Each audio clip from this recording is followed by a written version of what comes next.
Hey, what's up? Hello, everybody. Welcome back to In the Room, a wrestling podcast from the Des Moines Register, tag teaming with Jason Bryant from Matt Talk Online. Jason, happy May 23rd. It's a Tuesday today. What shirt you got on today?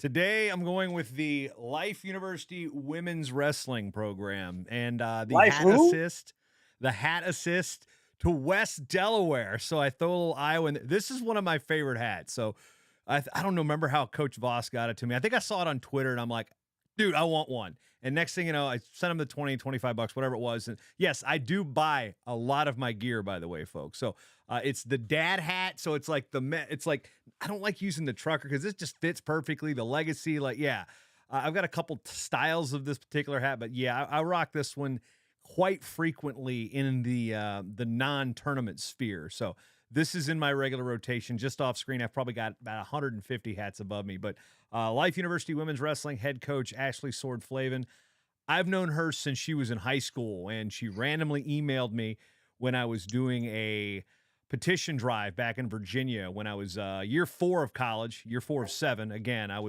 made it cool before what's his name, Stetson Bennett did. She was a senior in high school, and Longwood University, well now then Longwood College, was a Division II school, and they dropped wrestling, and I was organizing a petition drive to get, here's a bunch of students that are never going to apply to the school, and here's the adults that are never going to say that my kids and my nieces, nephews, they're never going to apply because schools like that are enrollment driven. And she sent an email from what I thought might have been another friend's like AOL account. And of course, back then when you had AOL, you instantly like add them to your buddy list and like just instant message right away. No, it was not my friend Lucia. No, it was my new friend Ashley from Florida, who was pushing Longwood College to not cut the men's wrestling program, but add women's wrestling. And this is in 2000, 2001. And that is how our relationship started. And we've been friends now for 20 something years. And she's a head college coach down there at Life University Women. And, they won the national duels a couple years ago, the same year, Omi and the men's team, which will be my shirt later today. So I've got the big peach Life wrestling shirt for later today. But I've known Ashley longer. She gets top billing. And I know that life is a 4-letter word in Grandview territory for both men and women. So, yeah. So I figured I'd balance it out with the West Delaware hat. Dude, I got multiple thoughts off that intro. First off, I'm wearing I'm going to move my camera a little bit, Thomas Gilman World Champ shirt from Nice. 2021. Crossing off the wrestling shirt today in May, beginning like we had here. Two, yeah, very good coach down there for both Life Men's and Women's University. I used to crack the joke, and I still sometimes do, at the NAI National Championships, more so on the men's side because the women's, they've been routinely, at the top, if not winning. I think they've won a traditional team title too, haven't they? Life Women's. Well, let's see.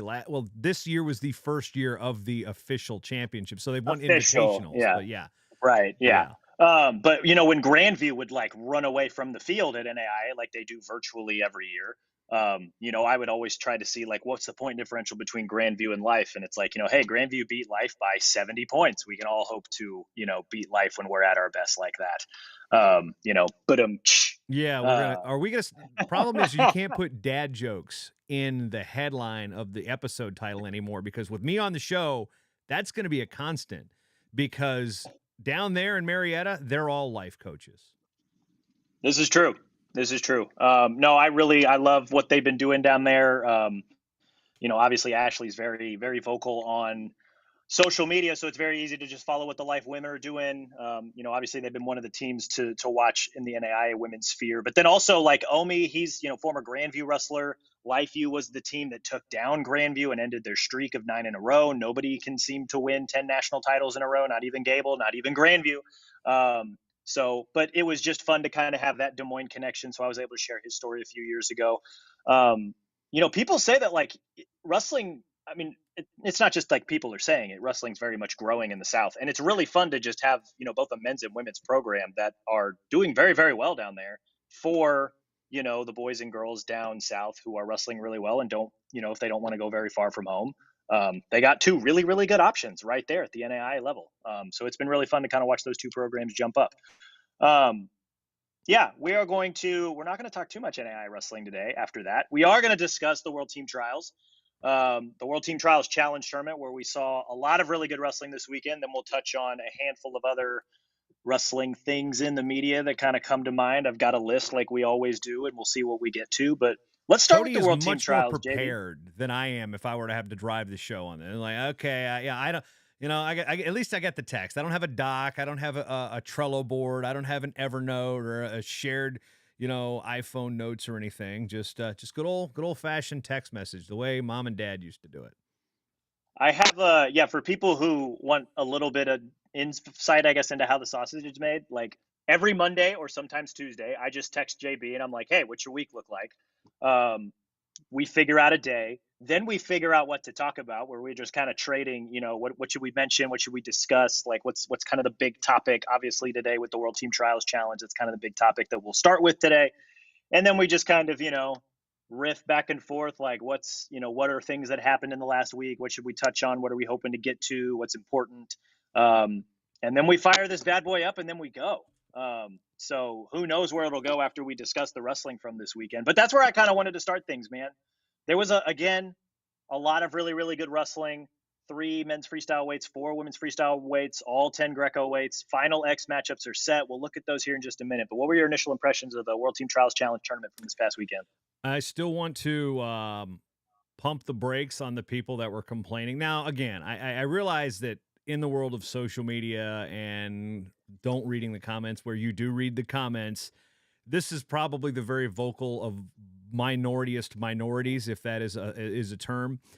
Those that were complaining about this event being held at Discovery Canyon High School. Okay. Look at the optics of where the cameras were, and what did you see? You saw bleachers full of people. Now, take the same amount of people that were in Discovery Canyon High School, which is just north of the city proper of Colorado Springs, still in the Colorado Springs city limits, but put that in any large arena, put that in Extreme Arena, and you get what looks empty. You get people going, oh, it's empty. Well, then you get people, well, why aren't people coming? Okay, Discovery Canyon, 2 mats. It was made for streaming, and the people that showed up. They got good seats.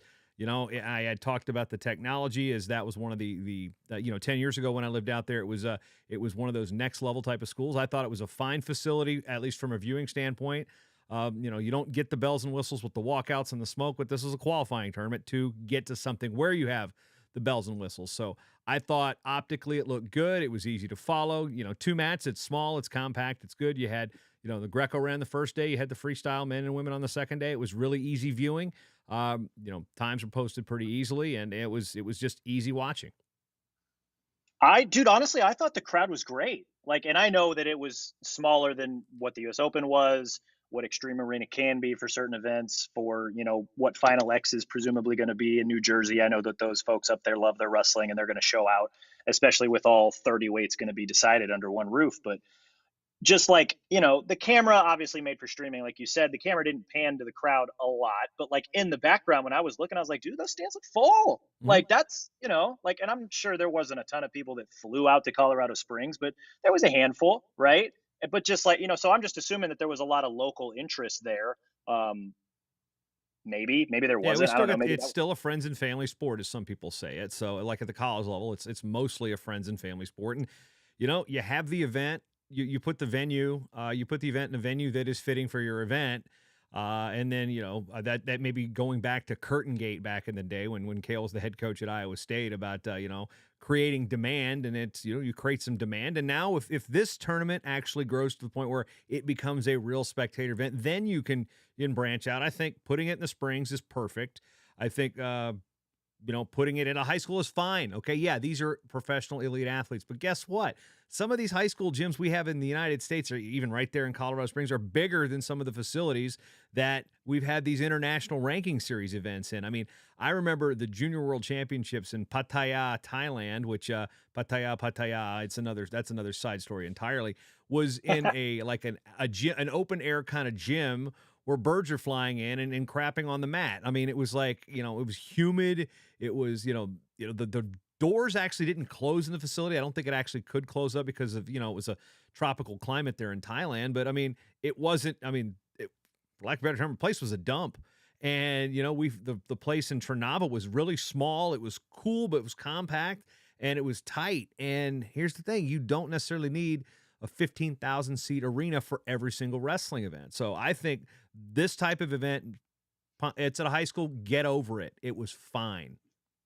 Were there people that were actually mad about that? Because if there Yeah, were, I yeah. guess I didn't see it. The people I need to not pay attention to, and I've wasted probably too much time on the show talking about like the 3 loud people on Twitter Okay, because you've said that now, you said it again. I'm or the like I message maybe. board. I don't know. It's, Well, I don't go on message boards, and that I is can I'm gonna blame Earl and Willie for resurrecting that train wreck. No. see, dude. Willie loves his message boards, and I I tell him all the time. know. I know. The thing is, I'm still wondering, nobody's old enough to actually understand the Husker Du reference anyway. Like get that underground, grunge, not grunge, punk band from the 80s. Yikes. Anyway. Yeah, I'm way too young for that. But so the event I thought was great. The crowd I thought was good for what it was. Obviously, it accomplished the goal of figuring out the Final X matchups. When it came to the actual wrestling, who stood out the most to you? Who impressed you the most? I think you have to start with Nahshon Garrett. I Yeah. mean, yes, there was a lot of Greco to take consideration of, but I think Nahshon coming from the 5 seed and beating Dayton Fix, beating Austin DeSanto, who as Mugatu would say, so hot right now. He was on fire coming in, and somebody forgot to tell Nahshon he's not supposed to win these things, and he won this thing, and he's. It's going to be Cornell on Cornell Crime at Final X, which is going to be pretty cool. I think that, and that's also going to be a draw for the Cornellians up in the eastern part of the United States. I mean, not everybody that goes to Cornell is from Ithaca. We know that, but there's a very, very good East Coast contingent there that where the Cornell alum live, and they show up well for hockey games at Madison Square Garden. So let's see where the wrestling crowd can show up at the Prudential Center for some Cornell on Cornell. You're going to have a Cornell guy on the world team. That much is certain. I thought Zahid at 92 was also like, okay, so I don't want to say I called it, but I did kind of worry. I told you I worried about Tanner Sloan and Nate Jackson, and that kind of broke that bracket open down low. Zahid came through. His quickness was there and just wasn't close. I mean, this version of Zahid I like, and we'll see what that version of Zahid does with Mock the Mayor at 92 at Final X. And I mean, heavyweight was just fantastic. Watch. I think all 3 freestyle weights men's freestyle weights were just fantastic. But again, I think the big eye-opening performance on the men's side was Nahshon Garrett. Yeah, no, and here's some fun stats about Nahshon because I know we had mentioned him last week before the tournament. Obviously, he made us look really, really good. Outscored NATO, DeSanto, and Dayton Fix by a combined 32-4. If you go back to the U.S. Open, his only loss has been to Vito, and that was 9-2. He's outscored everybody else 78-4.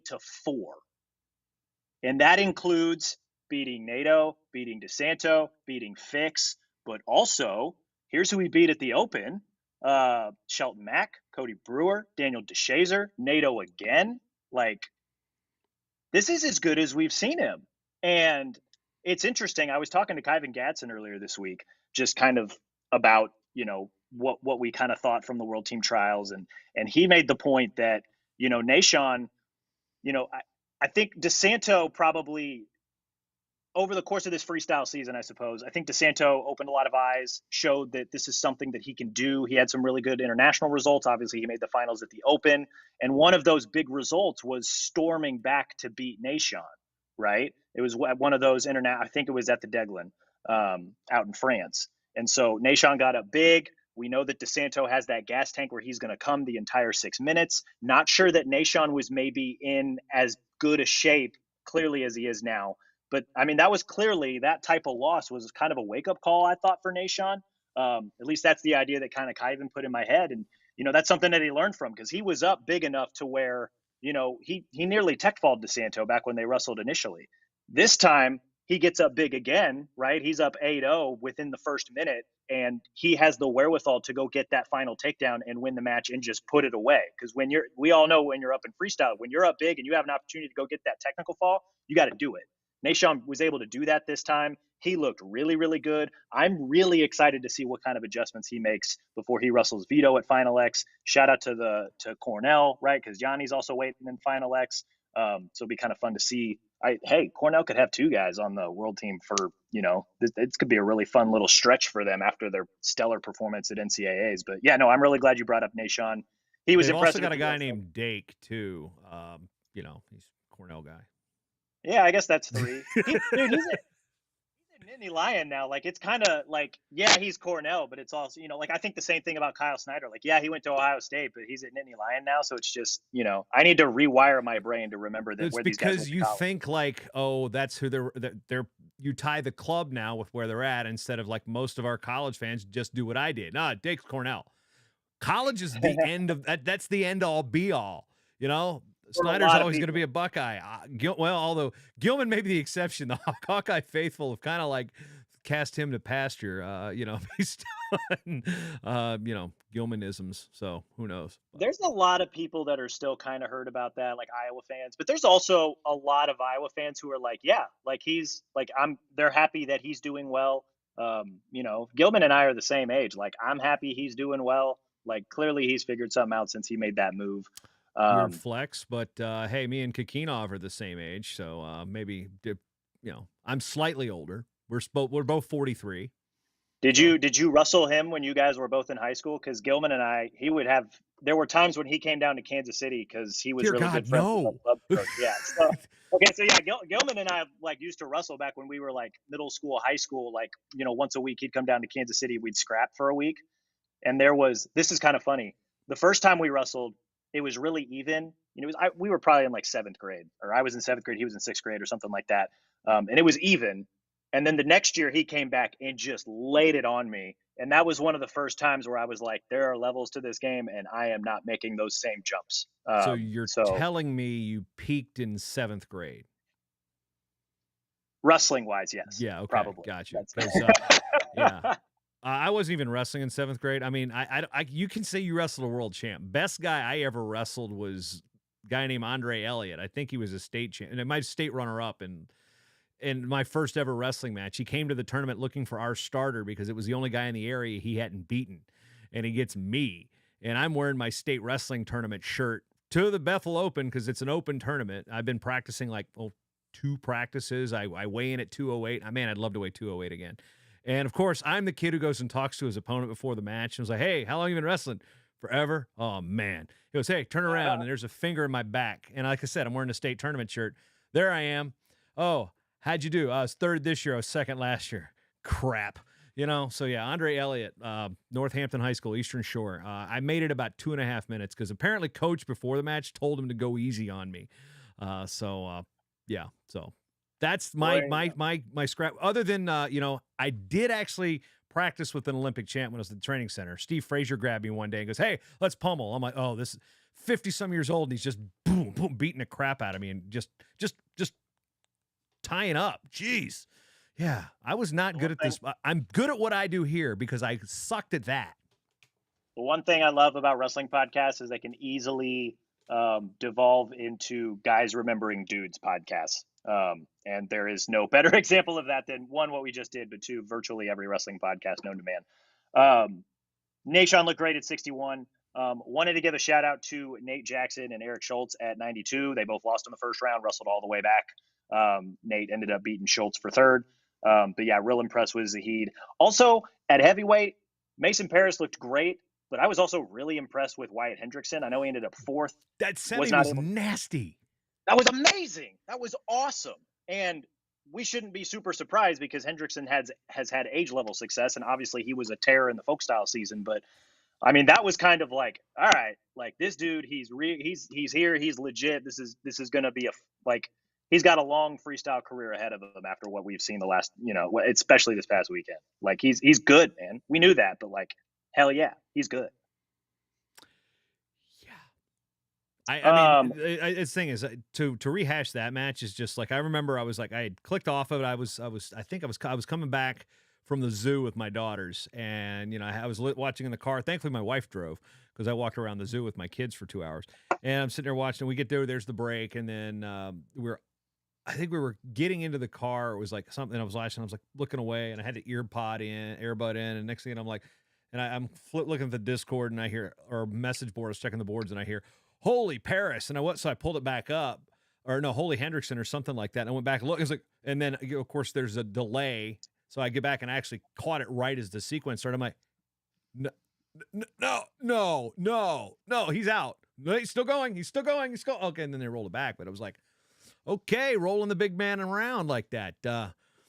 Freakish strength at that weight class. Also, speaking of that weight class, there is a little bit of discussion about the current crop of heavyweights. I know the reattack likes to poke the bear a little bit on Twitter, and it's like, there's an argument going that this group of heavyweights, I think, with Stevenson and Paris and all them and Gwiz is superior than any group of heavyweights we've seen. Of course, now the argument's like McCoy, Neal, and then for some reason somebody wants to throw in Lesnar. Okay, Lesnar has 0 international chops, so okay, he got an NCAA title and he was a freak, and he could just pop everybody's skulls just by flexing. But yeah, this is the best group of heavyweights we've seen in some time. Yeah, ever. Well, I mean, just Gwiz, Paris, Cassiope, Hendrickson, Dom Bradley's there. Obviously, Gable's at Final X.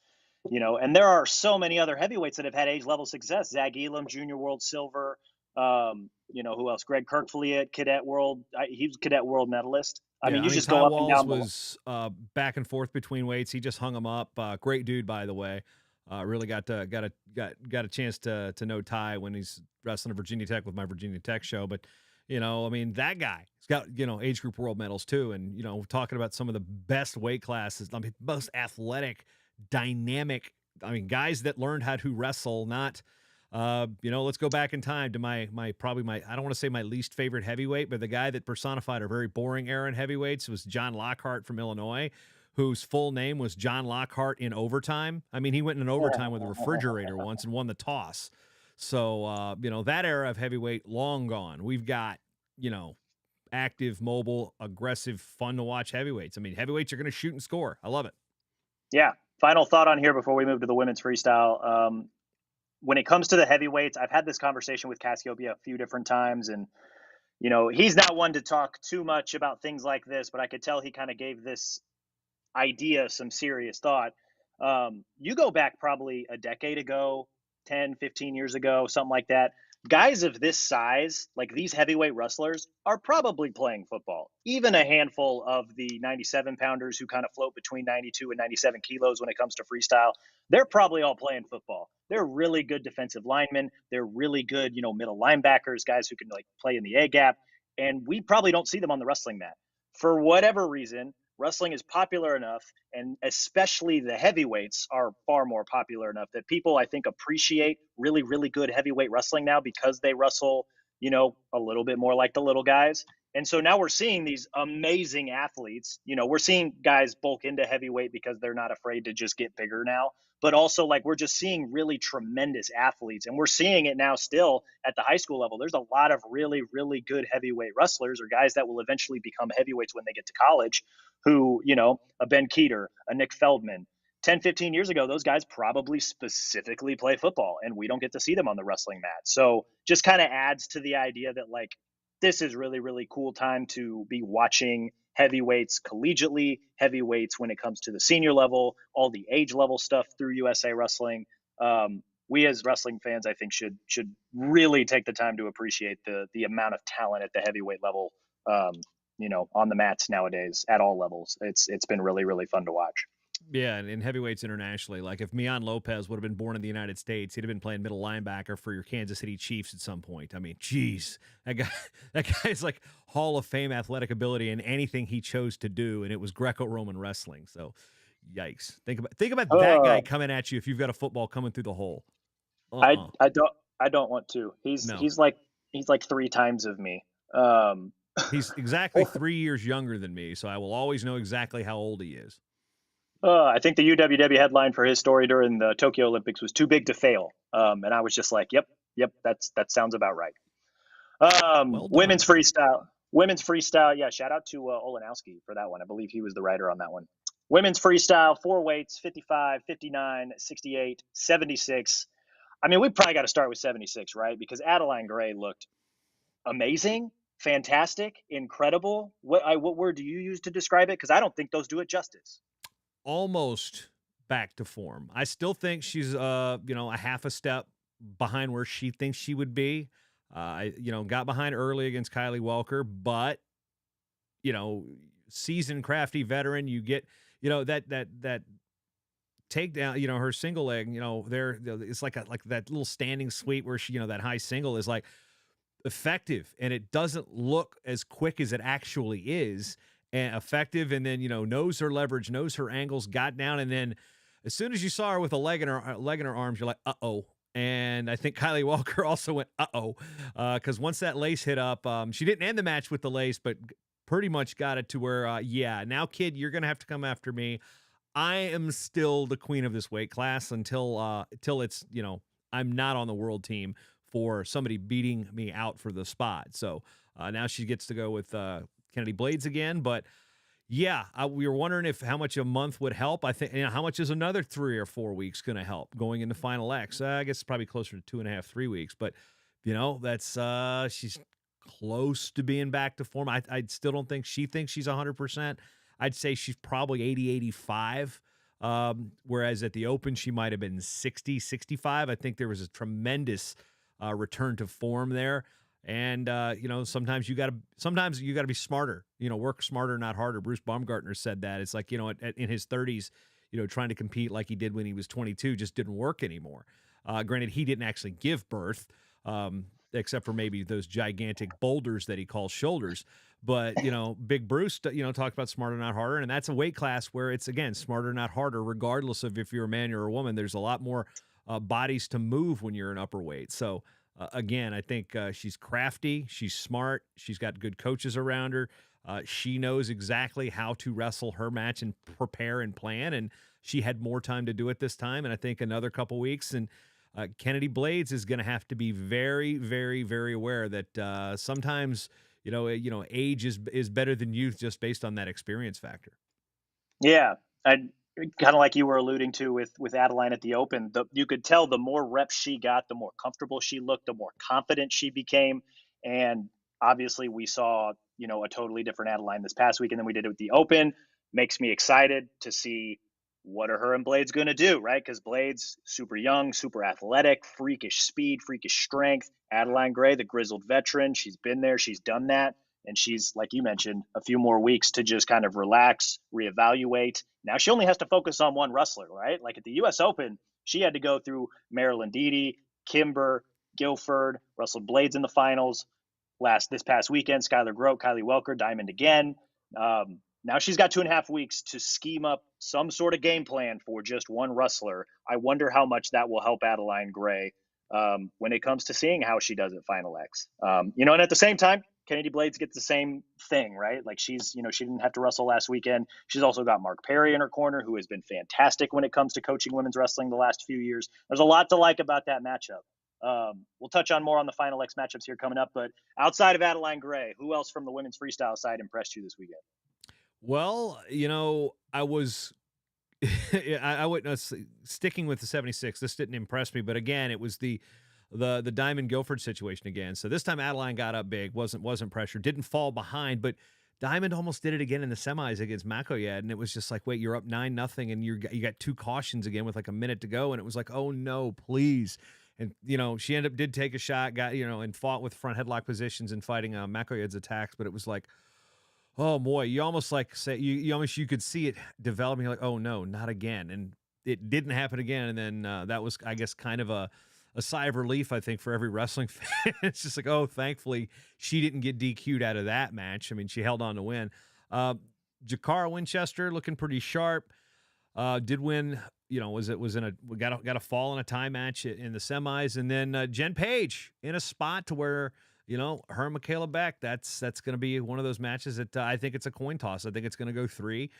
Jennifer Page was a training partner at the 2012 Olympic Games in London. Oddly enough, so was Adeline, so was Helen.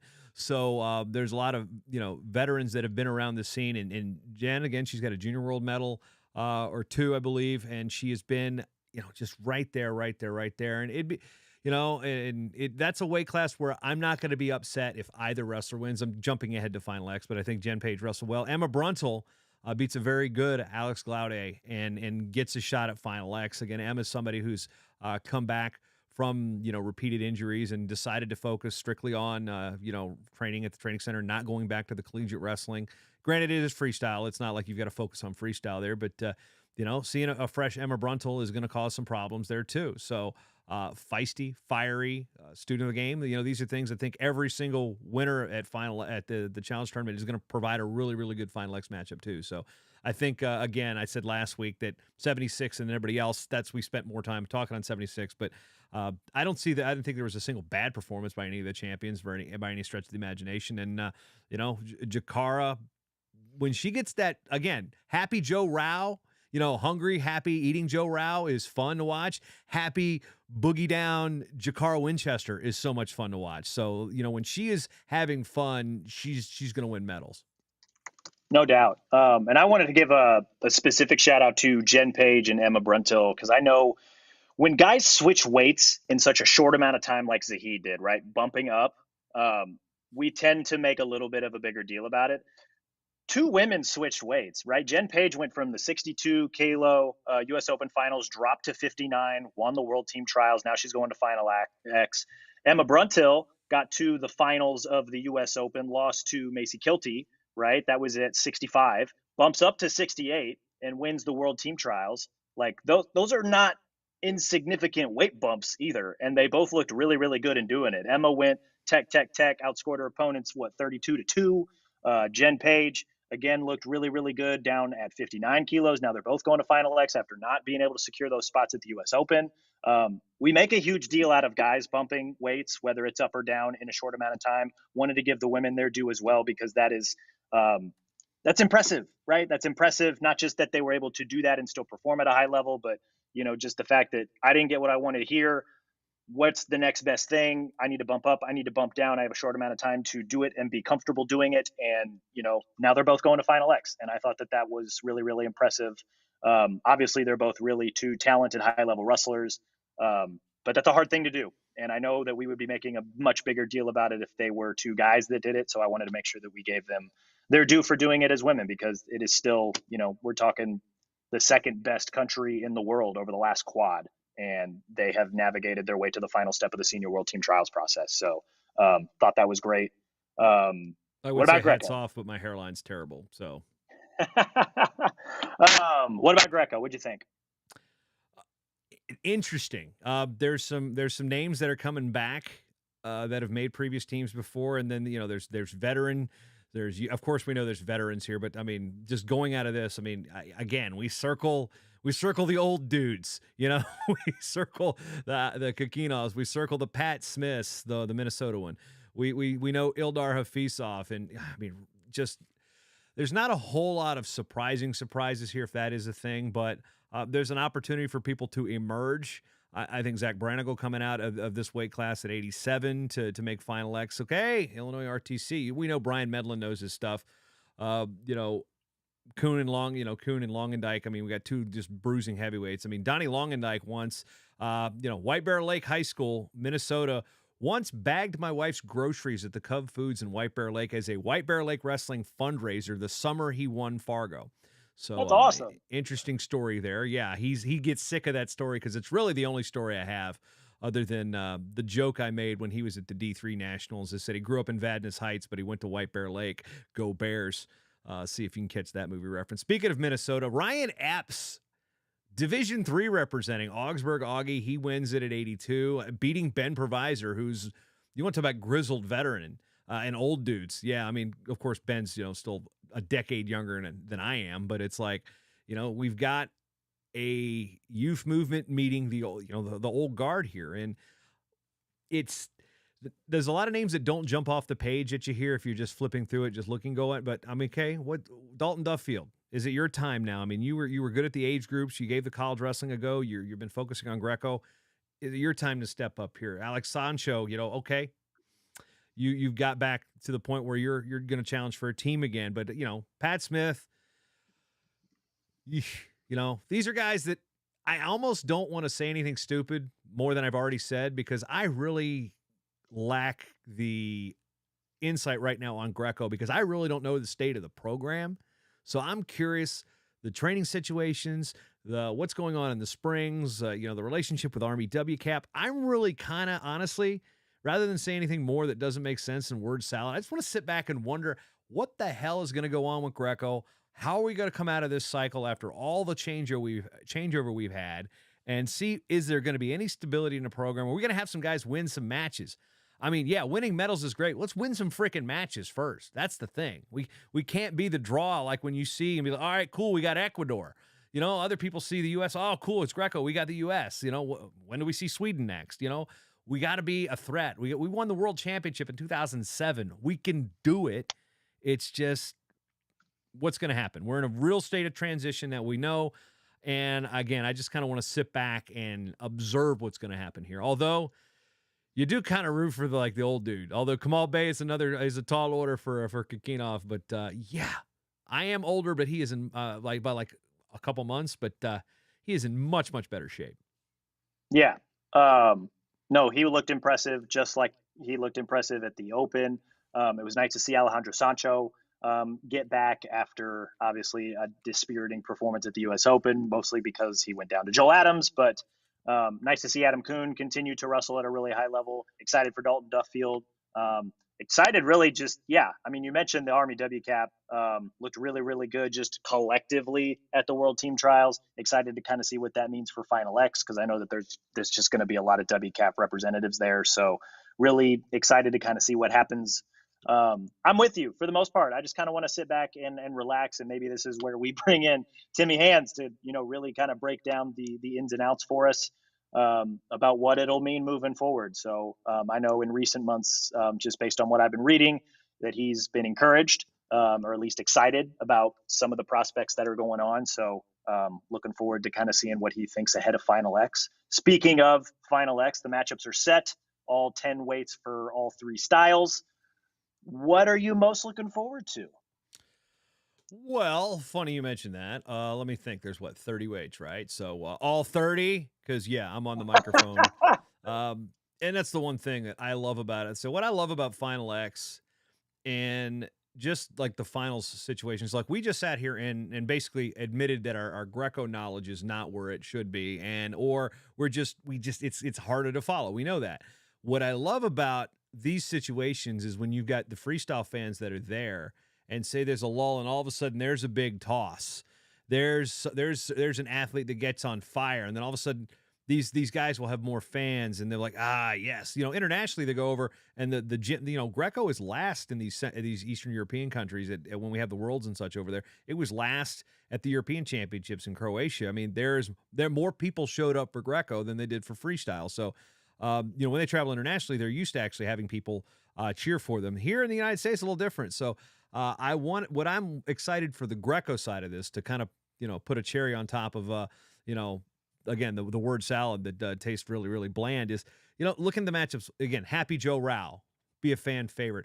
Pat Smith's got to wrestle a guy named Justice Scott, who is not Scott Justice from Virginia Tech and Grundy, spelled the exact same way, just wrong. I mean, Hayden. I mean, here's the thing. Let's go back and look at some of these age group mentions that we can draw some experience on. We remember Hayden Tuma coming up. Let's focus. Oh yeah, that's the kid from Idaho. RP3. We've talked about Robert Perez being like the next level guy, the next guy coming through. Kamal Bey is a human highlight reel when he gets going. Spencer Woods and Ryan Epps. That's a story that's like, okay, you got a D3 guy and a kid from Alaska. Those are cool things. Alan Vera's from Cuba. Again, Fat Joe Rao's Happy Joe Rao. I mean, that's the guy I think, is the guy you want to root for. And then you got the big bullies that the heavyweights, the fans know, Schultz and Kuhn. So I think from a Greco perspective, there's a lot more to be interested in the Final X matchups because these are names they know. And, you've got dynamic styles and matchups like, okay, this could be it. Hopefully we're going to see more high level action than we will 2-1 because it's passive, or 1-1 passivities. There's not very many of them, but when they happen, they make people hate it. And freestyle's the same way. Oh, you want freestyle to be, yeah, okay. You had 3 instances of that. Granted, you just don't want 3 instances of that in the Final X. So Greco, like again, I want to sit back and watch, but there's definitely some personalities I want to pay attention to there. The rest, the men's and women's freestyle weights, they're all going to be good. They're all going to be exciting. They're all going to be I mean, we're so hot right now on the men's freestyle side of things. These are money matches. Every single one of them are money matches, and the women's matches, every single one of them are money matches. You got, I think from the women's side, I'll start with them because you've got the young kids, Audrey Jimenez and Katie Gomez, going to take on some, world champ, world silvers right there, Hilda Brandt and Parrish. It's like, yeah, whoa. Then Right on the away, same point, right away. and bookending that, you've got Kennedy Blades and Adeline Gray, which we just talked about. So, and then it's just I can name names, but honestly, when I get there at the Prudential Center and get to call out these athletes, that's kind of like one of my Super Bowls. And so it's just I've said it once, I've said it 1,000 times. I don't care who wins. I just want to Yeah, see crazy awesome action, and I think we have 30 matchups that are going to provide that. yeah, no, 1,000%. I agree with you on the Greco side of things. I think these are our 20 guys that are going to let it fly. Points will be on the board, and that's, I think, the most exciting part. We'll see, um, how many points ultimately get scored. I think it was Timmy Hands who, shout out to 5 Point Move again. He had the tweet that, at 60 kilos, Dalton Roberts and Ildar Hafizov have wrestled each other in 11 bouts over an hour combined, across 11 separate matchups. So if there is a match where there's not going to be a lot of points, it might be the two guys that are like super, super familiar with each other. Then again, that could also mean that they light up the scoreboard. I guess we'll see ultimately what happens. I love the dynamic, like you mentioned, in women's freestyle. Some of these younger girls, Audrey Jimenez, Katie Gomez, Kennedy Blades. I know Amit Elor swept 3 different world titles last year, and she would like to do it again, but she's still really, really young. Um, you know, Wrestling the vets, right? And even for some of these girls or some of these women that maybe aren't super young, like a Jimenez or a Gomez or a Blades or an Elor, Emma Bruntill trying to break through. Macy Kilty looks like she's back to form. Can she break through? She's Adugo been so Nwachuku, close. I mean, right? think about how good that we've had medals at that weight class multiple times. Like, and thing is, Macy Kilty's been right there. I mean, injury cuts it short. I mean, the kid is to the. I mean, I remember she was winning medals and world titles, the age group levels, and she was just a bully out there. And I freaking love watching. I just channel my inner half baked reference, Killer Kill, and I'm talking about Macy Kilty. Yeah, Kilty. She's going. Yeah, she's when she's on fire. Kilty bombs. Those were great. She can drop somebody on their head. Yeah. So she's got Mallory Velty, multiple time senior world medalist, right? So like, hey, let's see what she got. Same thing with Adugo and Kayla Miracle. Adugo, well credentialed at the collegiate level. She's done nothing but win national titles this year. Can she finally break through and make it a series against Kayla, who has figured out a lot of things on the international side of things the last few years? So after maybe struggling initially when she made her first few senior world teams, really excited to just kind of see those matchups. Senior men's freestyle, we know that there's going to be fireworks. There's always fireworks when it comes to senior men's freestyle. If I asked you to pick which weight specifically that you're most looking forward to out of the 10 when it comes to men's freestyle, could you pick one? Snyder Cox. I like it. What makes you think this one will be different than maybe the Rudis series that they had a couple years ago?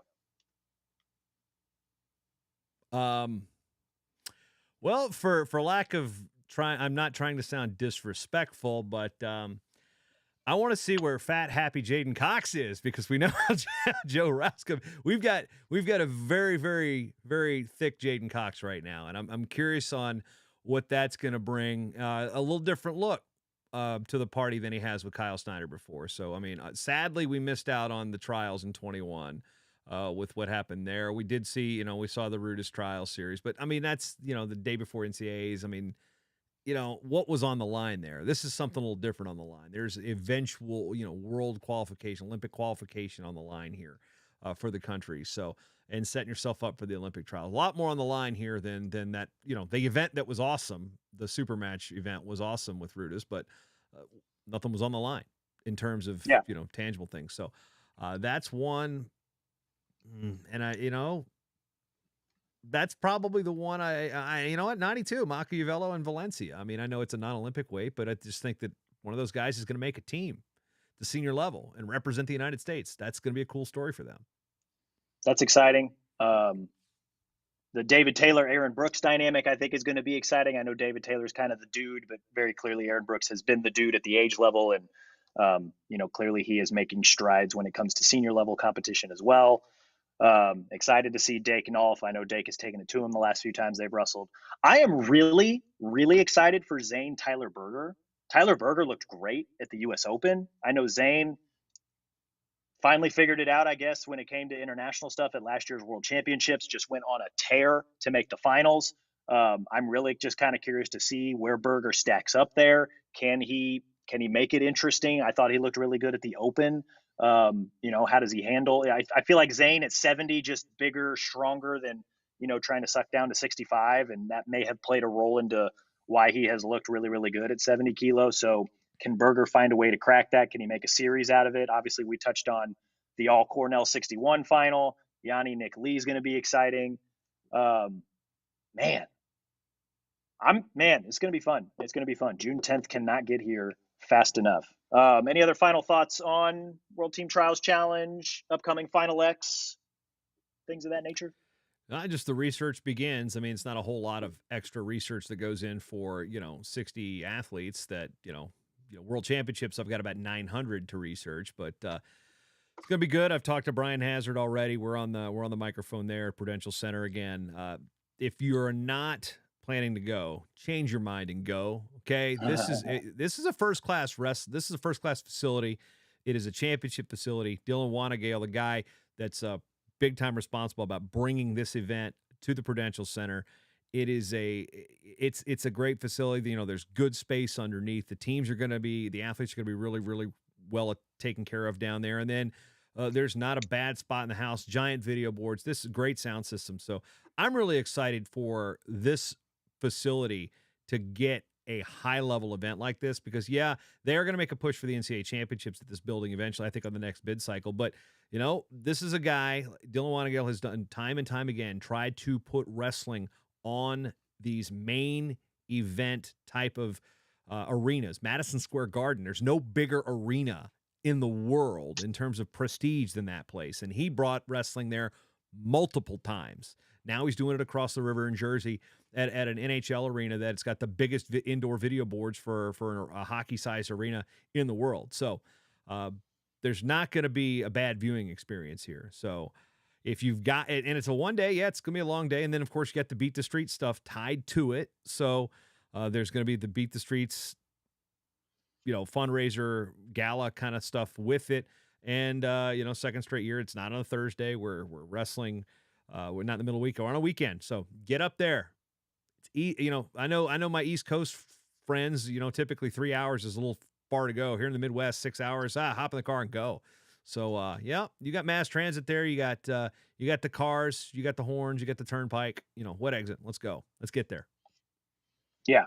Well, and New Jersey loves their wrestling, so I'm anticipating a very, very good crowd. I personally won't be there. I'm excited to watch it, obviously. And I hope that Flo gives the crowd its kudos, because New Jersey loves their wrestling. The last time I was in New Jersey was 2020 Big Ten Wrestling Championships at the Rack. That was awesome. Like, the crowds there were great. Iowa obviously travels really well. Penn State wasn't very far away. Rutgers showed up. That was when Sebastian Rivera won it. And then I think it Shane Sparks who was on the sideline at that point. New Jersey. It was really, really cool. So here's hoping that the New Jersey wrestling fans show out and show up like we know that they can. Yeah, that weekend, the last weekend, college wrestling went on. Then we shut everything down. You're going to make me sad. You're going to make me sad. I think about the NCAA tournament that didn't happen way more than I probably will ever admit publicly. I built the bar behind me because of it, and it never got used for my after party because it didn't happen. That's such a bummer. You're going to make me sad. Those tickets are right up there. I've got the tickets. Anyway. That would make me sad. Handful of other news items from the last week. Couple of coaching things. I know we kind of teased it last week, but Obi Blanc hired Hayden Hidley as his assistant at North Dakota State, officially announced this week. Really, really cool for just one of the good guys when it comes to wrestling as a whole, and especially the last few years at NC State. Hayden Hidley, 4 or 5-time All-American, depending on how you write it. I always say 4-time. I know you say 5-time. think you do All-American and place winners to differentiate the two. Again, I am semantics matter. Words matter. Anyway, But this is really cool, right? This is really cool for a number of reasons. Hayden Hiley, again, just a really good dude. Pat Pop's coaching tree continues to expand with head coaches and assistants. And I think also this is just a slam dunk hire for Obi Blanc in North Dakota State. When you can put a guy who has wrestled what middleweights and also what lighter heavyweights, I guess you can label 74 as, or heavier middleweights, whatever your definition is. To have a guy who's got that kind of dude. Yeah, well, to have a guy who's got that kind of versatility and those credentials in the room, that's awesome, right? Like I think that's really cool for that program. Yeah, and Hayden just recently released his last Pack Mentality Pop-Ins podcast, which is a show on the Mad Talk Podcast Network. He's been the host since Brian Reinhart, who was their former SID, stepped away, and then Hayden took the role. And he sent me the files on Thursday or Friday and said, "Hey, I'm going to North Dakota State, but wait to release this until the announcement comes out." So kind of had that little nugget, and then of course in our live Discord chat, somebody dropped it in there like mid broadcast. We're like, "Yeah, we can't really," they didn't exactly say it. So yeah, thanks, Dylan. You almost threw that one. You almost blew the whole thing up on that one, because I will respect the wishes of the person who told me said things. I do have a clip queued up if we want to play it, but Hayden talks about what he's done in wrestling, whether, he said he's done coaching, he said he's done ops, he said he's done broadcasting, and he said he's competed and, done personal coaching and stuff. And he basically said that, wrestling coaching is the thing he wants to be the best at. So you can pick that up at mattalkonline.com and look out for the Pack Mentality Pop-Ins podcast. That's a lot of popping plosives for those who like alliteration with Pat Popalizio. So yeah, the pop filter is going preposterous of preponderance right now. So yeah, that's what Hayden says. You know what? Let's see if this works. I'm curious if for our technology, if we can load. You like to load up clips when you do post processing on this. I'm gonna see if the clip will load live. Let's see. Here's Hayden Hiley talking about what I just told you. I have decided to take an assistant coaching job at North Dakota State University. And it's kind of one of those times in my life where I feel like there's so many things happening that you've been through a lot. I wish it would have been spread out a little bit more between getting engaged and being presented an opportunity to go work for Obi Blanc. It's all happened in the same about week span, and it's a decision that I've thought over for quite a while, and I've written down everything that goes into it. At the end of the day, this is just a big opportunity for me to develop as a coach and really, help lead a program and improve them, with all the things that I've learned at NC State over the past 7 years. And when I told the guys, I just wanted them to know that me getting an opportunity like this is just as much, their work as it was mine, and it was the other coaches here. If it wasn't for this program and what it has made me, I don't know if I would ever be presented an opportunity like this. And so I've soaked in everything about this program over the last 7 years and have done every part of, wrestling that you can think of. I've competed as a teammate. I've helped coach. I've helped do this podcast. I've done broadcasting. I've done wrestling camps. And I think after doing all of that, I've realized that the thing I want to be best at is a wrestling coach. And this is a unique opportunity for me to do that for somebody that has been a big inspiration in my life and has been a mentor for me. It's obviously very bittersweet to have to say goodbye to people like Pat and my brother, the guys that I've worked with over the past year, like Jackson and Ed and Faison. Those guys have given me the confidence that I can be a great coach. And so there's a lot of hard goodbyes to make, but this is something that I believe in, and it's a tough time to say goodbye, but these things happen in this sport and business, like too well. Wow. So I think he laid it out there pretty good. I forgot to mention the old engagement. I mean, that's might be a tough sell on the fiance. Hey, you want to move to Fargo? That's funny. No, that's awesome. That's awesome for him because I know that whether he wanted to continue wrestling at the senior level in freestyle, whether he wanted to continue, diving into the podcast and broadcast arena.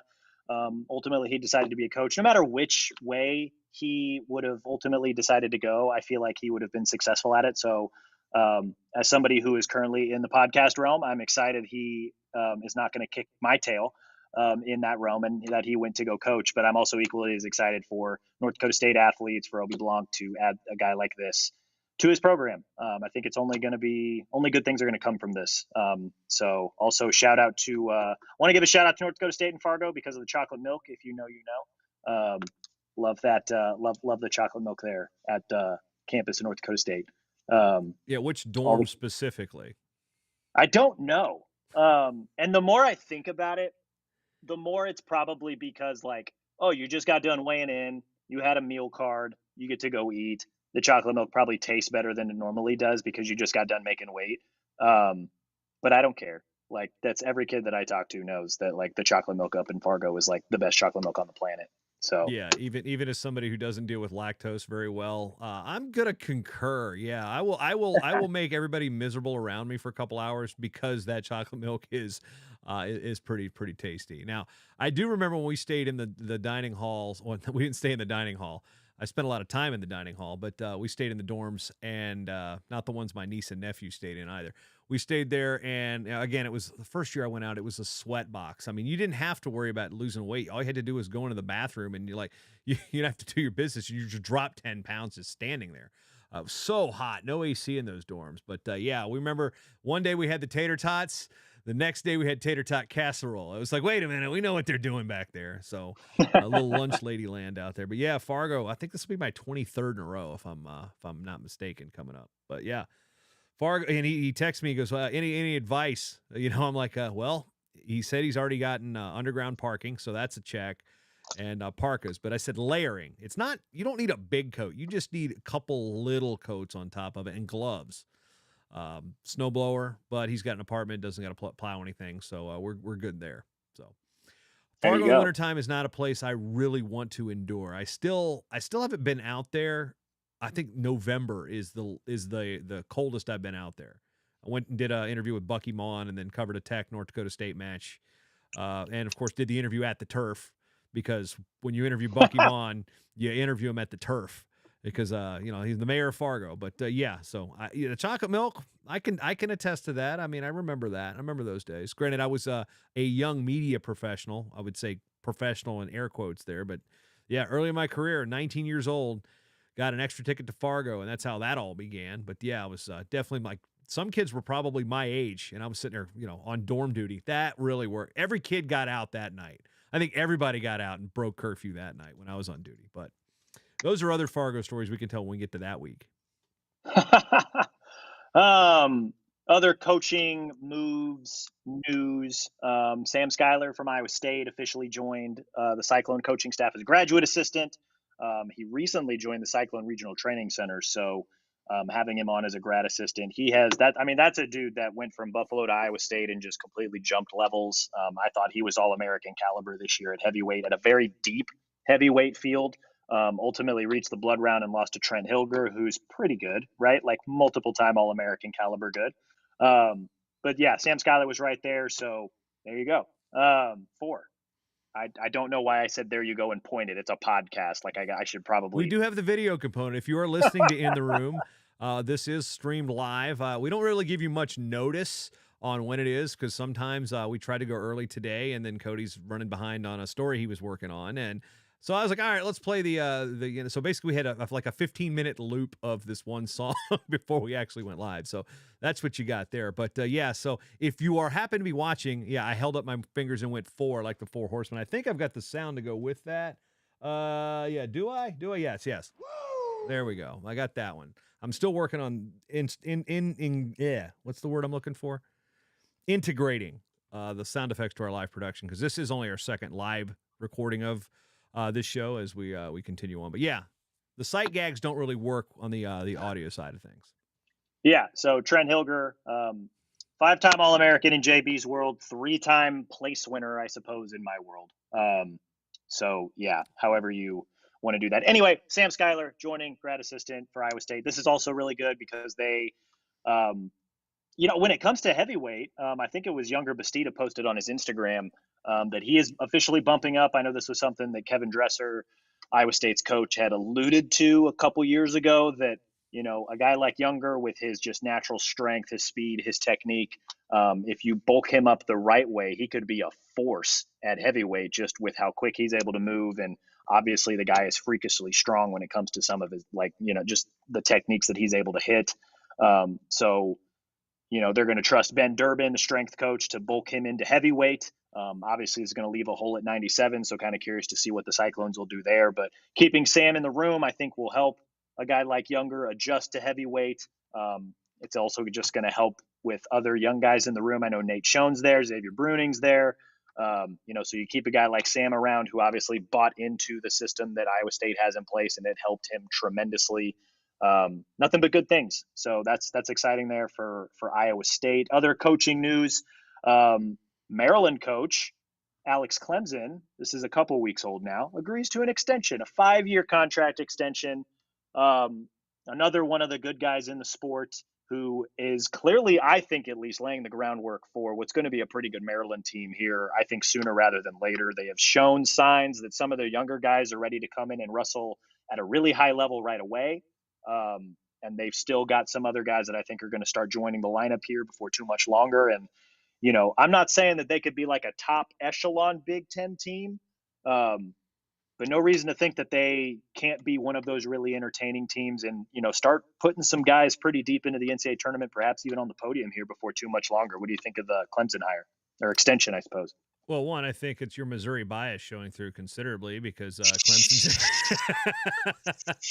Alex is he's a Missouri native, All-American out in Edinboro, and has had good coaching stops. Now he's really shown that he can coach, recruit. And he's starting to develop. He's always been a good recruiter. That's never been a question. Everywhere he's gone, he's helped land big recruits and name recruits, and then take the mid-level recruit, the guy that might be, and be able to find the guy under the radar, because he was that guy at a program like Edinboro. So he's lived that too. He knows what it's like to be, kind of like overlooked and say, all right, you know what, got that chip on your shoulder, and going to a program that's a good wrestling program. But, Alex has always said he's a Big Ten coach. And when he landed the Big Ten job, he's always acted like it. He's always believed in himself.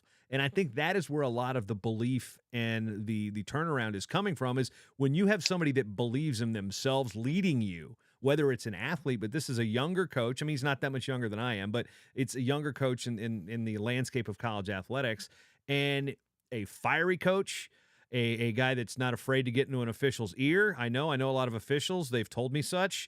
He's a guy that's definitely he's gonna, and if you're an opposing fan and you're an opposing coach, he's gonna grate on you so bad. So it just gives you that, like, he can just rattle you too, just off with the little off the mat thing. That's just gonna be, he's gonna know how to dig that mental warfare behind you too. So he's got a lot of the mental game taken care of. I thought him and Bono were going to fight each other at the Big Ten championships, because that was back when, I think it was Austin Gomez and one of the Miller brothers, illegal slam. And just Bono was just heated out of his mind, because that's another passionate coach. And obviously it's Austin Gomez, another really good guy in the sport, against, a younger, one of the Miller brothers, one of the younger up and coming guys who, is going to do really, really good things for Maryland. But just really unfortunate situation. I think Gomez knew pretty quickly, like, oh shoot, like this is, this isn't good. But Clemson and Bono, man, like, they were about to throw hands on the mat when everything ended and they were walking off the mat. It looked like they just continued to shout at each other.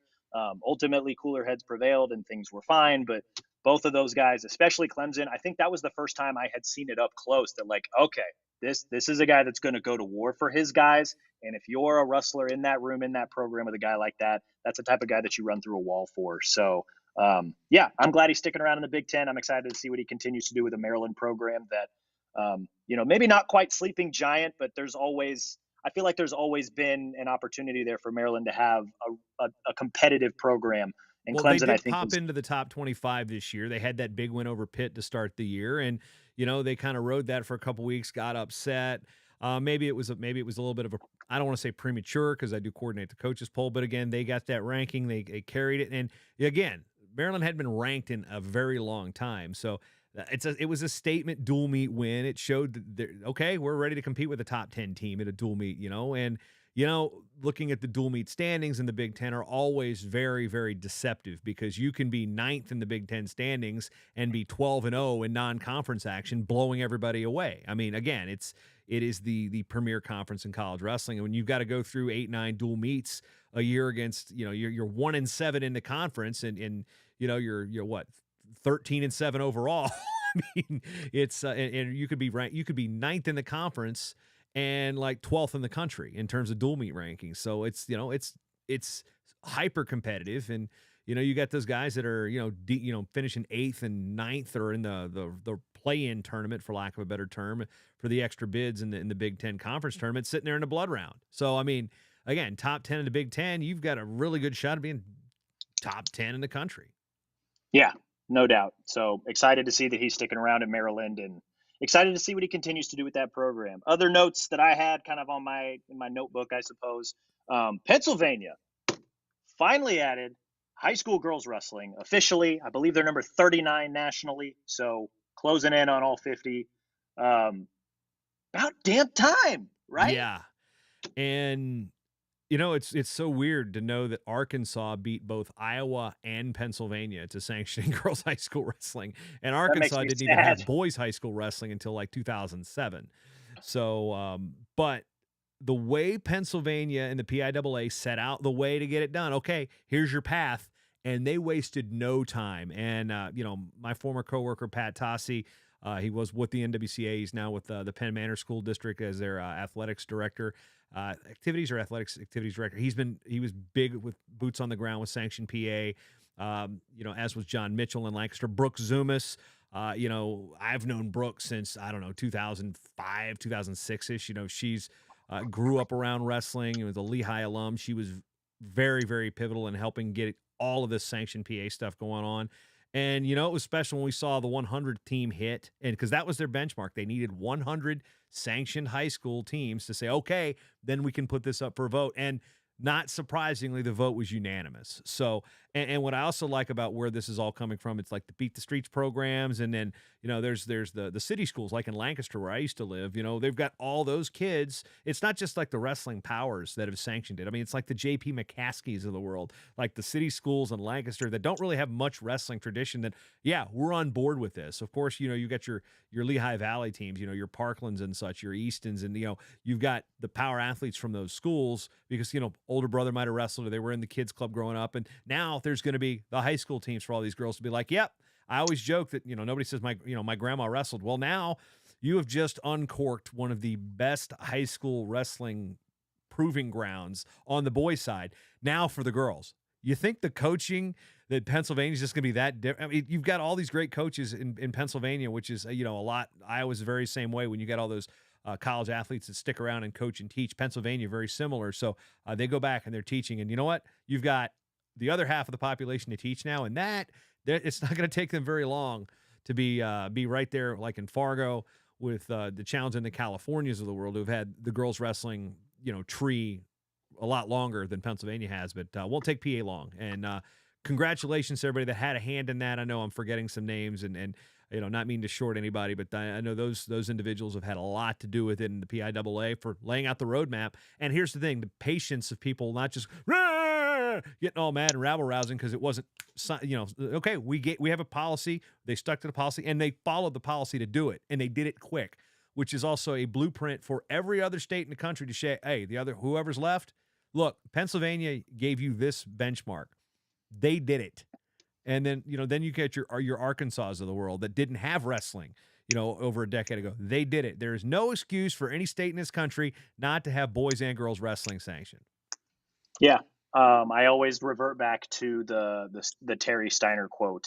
If you truly believe in all the values and you firmly believe in, how great of a sport that wrestling is, why do you only want to teach it to half the population?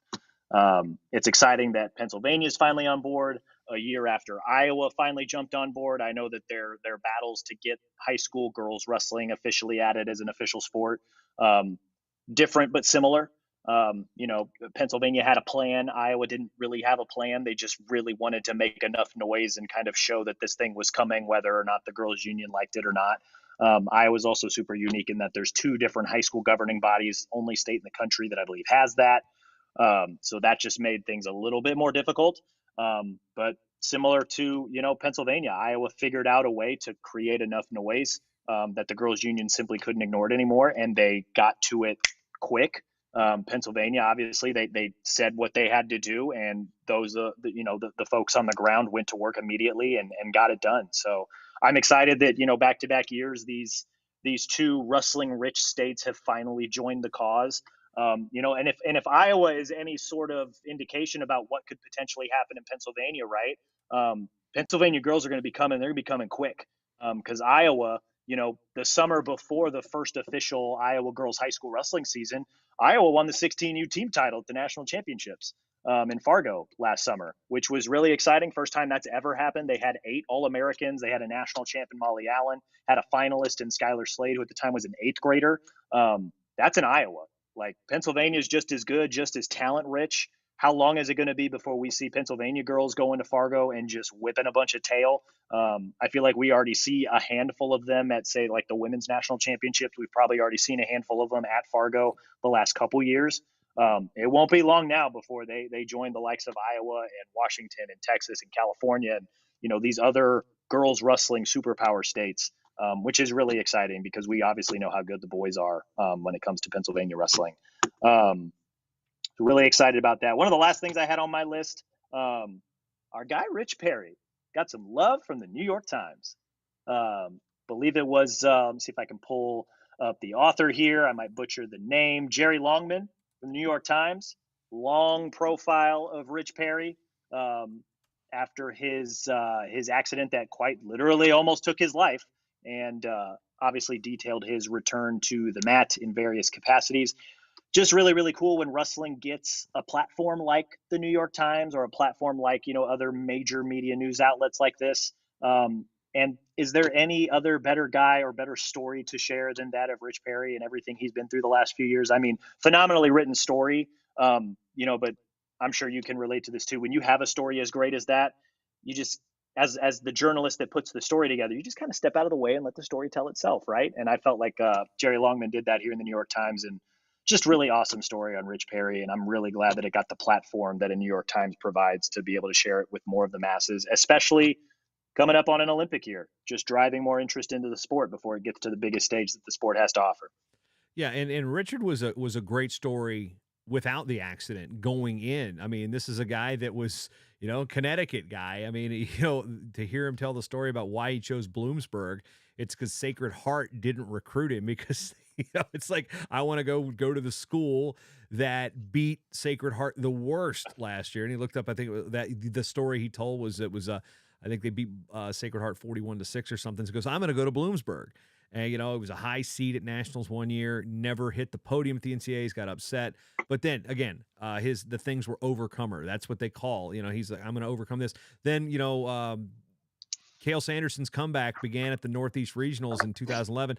Who did he beat the dog crap out? Richard Perry, who at the time, I remember, I've got the video, I put it up at USA Wrestling. Who the heck? I think I even wrote it Richard Petty the first time I even saw it too, because maybe I was thinking NASCAR or it was wrong on the bracket or something. Like, again, I remember, I was like, okay, the first time I remember hearing about this guy, Cale Sanderson is on his comeback tour unannounced. And it's like, yep. And then you get to see him coming through. He's coming. It's like, hey, that's the Bloomsburg kid.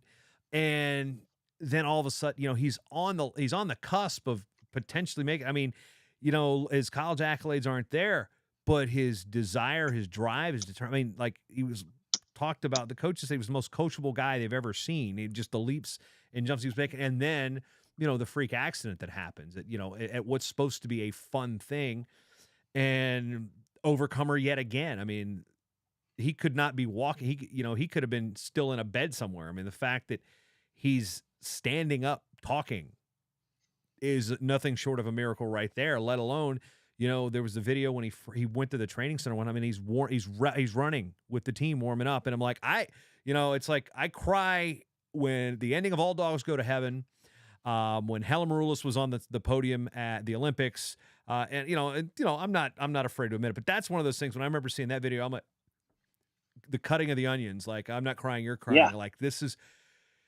this is a remarkable human being and overcomer. I think doesn't even tell the story of really what I think it actually undersells what he is and what he's doing. So yeah, props to the New York Times. I've tried to go back and read it several times, but I keep getting the you've reached your limit of free articles, so I'm gonna have to do things. I'm gonna have to find a way around a paywall because I do subscribe to the Times for the crossword and the Wordle, but not all of the stories. So I got it the first time through. I want to go back and reread it and kind of dissect all that went into this. But yeah, as a story goes and as a journalist goes, I mean, I'm wondering how much stuff got left out of this that would have been its own story in itself too. The stuff that's left on the proverbial cutting room floor on something like this is nuts. So, I mean, this guy's life is a movie. I think his life, this was a book or a movie before, again, the accident. And then now here's the turn for the worse that, I mean, a lot of people, he probably shouldn't be alive right now, but he is. That is it's just baffling to me, how he's just doing this again. So congrats to, his effort and his recovery and his family. I know that Gina's been a big part of that. She's been involved in the Beat the Streets organization too. And, got some mutual friends back in Lancaster. So there's some ties there that I've been able to see how that's been going a little bit. And it's just, I really can't put into words what this story actually kind of encompasses, really. I mean, we know it, and then to just see it again and relive it and you're pulling things out that you had never even heard before. It's quite remarkable. So NewYorkTimes.com, hit the Olympics tab.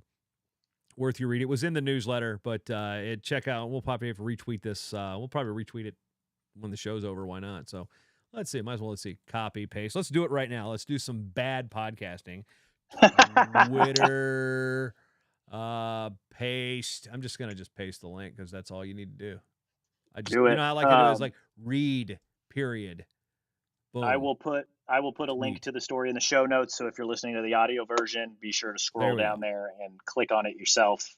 Tremendous read, tremendous story, and Rich Perry, just an absolute inspiration, not just for wrestlers, but athletes and just people in general. Just an amazing human being. That just so happens to have one hell of a story that us wrestling fans can, easy for us to get into, but I hope more than just wrestling people check it out and pay attention. Last thing I had on my list, Mijan Lopez, 4-time Olympic gold medalist from Cuba in Greco, is coming back for a 5th. I mean, he's already like the GOAT. And now he just wants to do it again for fun, I guess. He must really, really hate Reza Kayal. He must really want to keep that guy from winning an Olympic gold. Ooh. Maybe. He's 40. He's going to be 41 by the time Paris rolls around. August 20th, 1982 is his published birthday. Yeah. He's a Leo.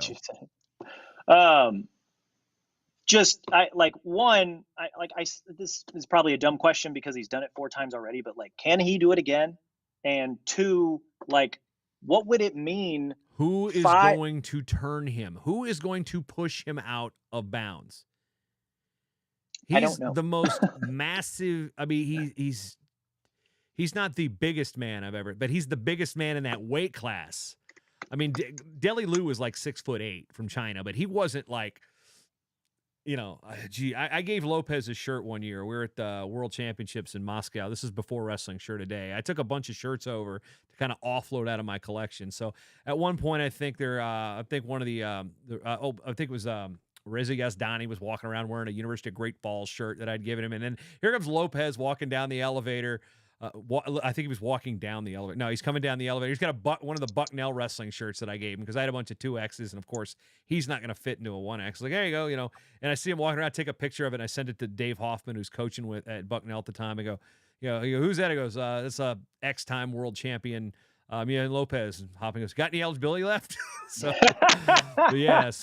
Lopez, I know my broken Spanish, I will always point to him and go cumpleaños, and he remembers me because, again, the same birthday thing. But he must really hate Reza Kayal. That's the only thing. Who's going to beat this man? I mean, without a bat or a weapon of some sort or a I don't briefcase. Maybe if somebody is just a touch faster than him, but even then he's so strong that once he gets his hands on you, which obviously in Greco is immediately, I don't see it. And I think we mentioned earlier Olenowski, still want to give him a shout out, but UWW, they wrote the story ahead of the Tokyo Olympics. It was Tim Foley, actually. So shout out to Tim Foley. Mijan Lopez, too big to fail. I would argue until we see anything otherwise that he is probably still too big to fail, and really excited to just see the run up and, what we presume to be a 5th Olympic gold medal for him in Greco-Roman, which is just insane given how good athletes are, and especially Greco-Roman athletes are internationally nowadays. So he must also not like Oscar Pino Hines either, his countryman who's won multiple medals in his absence. It's like, nope. You can. It's like, it's the Olympics. I'm here now. Fernandez went to Chile. He goes, I'm sick of being third string here. I'm third in the world, and I'm third in frickin' Cuba. I don't know, man. I don't like USA is going through something like that when it comes to men's freestyle. There's a lot of really good guys who get stuck in a very crowded ladder because they can't knock off JB or Dake or David Taylor or, Kyle Snyder or whoever the case may be. Like, if I'm the NFL, I'm going to Cuba and looking for D linemen because they've put 3 gigantic medal winners out there. The NFL has a international pathway program now. Like, I think it was one of the members of the Philadelphia Eagles offensive line. He didn't play football growing up in the NFL, so like he came out playing rugby, and then they were just like, yeah, you can play offensive guard, and so they just spent a few years coaching him up and plug and play. Boom, he's in the Super Bowl. So and these giant punters they're bringing over from Australia. It's like, wait, that guy's like 6'6", 290. He's punting the ball. Yeah. Like him on kickoff coverage. What was the other guy? Oh, the line from this movie's probably older than you. Necessary Roughness. Big Nanu, the slender. He's like, yes, all the men in my family are very large. It's this giant Samoan. Yeah. Oh, that's funny. That's all I had on my list. We got the Scott Bakula, Kathy Ireland reference of the show. There you go. For those of you over 40. That probably means it's a good place to end, I suppose. I don't have anything else on my list. You got anything else you want to touch on before we head out? No, once again, you can check us out on the platforms. I like that EJ Newton has been out there. Check us out on YouTube. We've got the Discord chat, MadTalkOnline.com/Discord to jump into the hashtag Speakeasy Live channel. Not very prevalent this week, but you see it down there on the bottom of the screen if you are watching live. Comments will be thrown up there when appropriate and such. So that's what I've got as far as the live streaming side goes. Check us out on Twitter, and it's on my Facebook, and share it over to the Mad Talk Online side of things. Also on the Mad Talk Podcast Network. Now you can find In the Room on the main page with the glorious whatever move he was just doing there. So I'm going to finish up my wrestling shirt today. I've started with Lycoming, went with Life Women's Wrestling. Now I'm going to go with Life Men's Wrestling after we're done. So that's all I've got on this side of things from New Brighton, Minnesota, where the weather is tweeted at you at 9:30 every morning at Jason M. Bryant. Oh, if you're listening to this, the audio version, be sure to rate and review the show wherever you listen to your podcast. Subscribe to the Des Moines Register. Don't want you guys to miss any of our wrestling coverage coming up through the spring and summer months. You can find links to do all of that, to connect with Jason Bryant, to connect with me, as well as stories from this past week in the show notes. Thanks again for listening, you guys. We will talk again soon.